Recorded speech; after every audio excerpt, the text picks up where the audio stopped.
The refs are ruining NHL playoff hockey. At least that's how some people feel, and based on some calls so far, I can agree with them. Ryan Whitney on the Spitting Chicklets podcast perhaps summed this up perfectly. Some teams' fan bases are getting hosed like I've never seen in my life. So people who are maybe new to the NHL and new to our show, we feel so sorry for you. Nobody deserves to be watching this shit.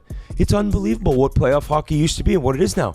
There's 5 million penalties a game, and most of them are the worst calls I've ever seen.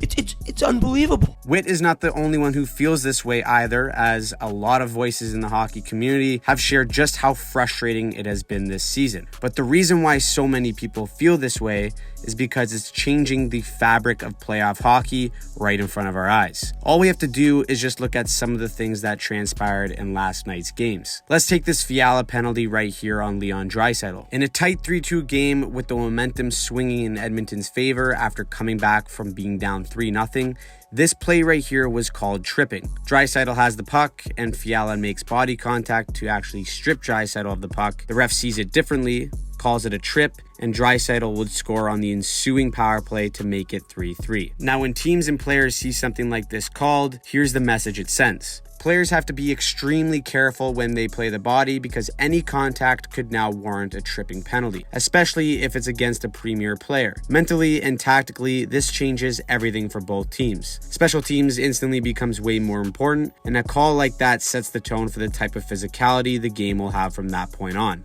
This was also the case for Marcus Foligno in the Wild and Stars Game 4. Foligno, who is a physical and intimidating player, picked up 2 penalties in this game. One for interference, and this one for tripping. Yes, I said tripping. The Stars would score on this power play to make it 3-1, but because Minnesota would get a late one to make it 3-2, the difference now remains a goal scored on a questionable penalty. Because this is now the standard, a guy like Foligno who plays the game with that edge is going to think twice before laying out a hit or just playing the body in general. In a game where little battles and every inch is necessary for success, this hesitation from players who are afraid to take a bad penalty could change the outcome for an entire series. It forces teams and players into playing a completely different game. Some guys will be forced to be less physical, others will be deemed too physical, but that variance in the middle has gotten lost. No one knows how aggressive they can be, and that's because of the inconsistency of officiating. So how do you overcome something like this? Well, at the end of the day, teams control their own destiny,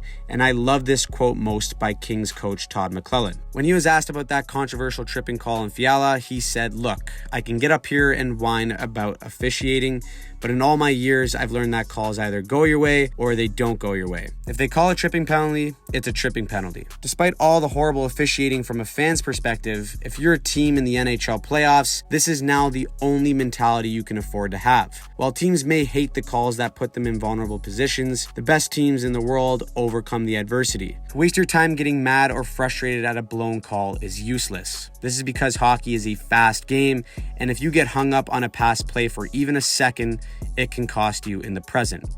So, how would you summarize NHL officiating so far in these playoffs in one word? And just for fun to stir the pot, comment below the team who you think has benefited the most from the refs. That should be a very fun comment section. Anyways, if you like this video and want to see more NHL playoff content, click that subscribe button.